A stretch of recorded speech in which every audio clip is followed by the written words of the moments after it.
Election देखिए, मैं party का उहदेदार नहीं हूँ। मैंने जनवरी में इस्तीफा दे दिया था। मैं पार्टी का उहदेदार नहीं हूँ। आप इलेक्शन लड़ेंगे सर? अगर इलेक्शन हो, इलेक्शन मैंने कहा अगर इलेक्शन बामकसद होंगे तो मैं लड़ूंगा। बेमकसद इलेक्शन का मैं कायल नहीं हूँ। इसका क्या मतलब बामकसद? इसका मकसद ये है कि आपको आगे का रास्ता तयन करना है कि मुल्क कैसे चलेगा। जो आज निज़ाम है, न इसमें सलाहियत है, न पार्टियों में सलाहियत है कि मुल्क चला सकें। उसकी सबूत ये है कि पिछले 2 साल में हर जमात इक़्तिदार में रही है। क्या हालात दुरुस्त हुए हैं? मेरा ये मौक़िफ़ है इसके बारे में।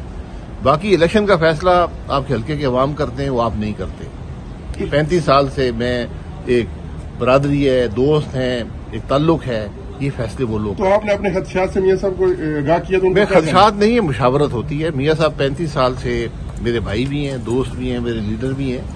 तो हम जब मिलते हैं उनकी बड़ी मेहरबानी है, मुशावरत होती है, हर बात डिस्कस होती है। हर बात का जिक्र यहाँ नहीं किया जा सकता, लेकिन बात हम करते हैं, डिस्कशन होती है। कौन सी बात है जिसका जिक्र नहीं किया जा सकता? बहुत सी बातें जो आप ज़ाती तौर पर करते हैं उनका जिक्र नहीं होता।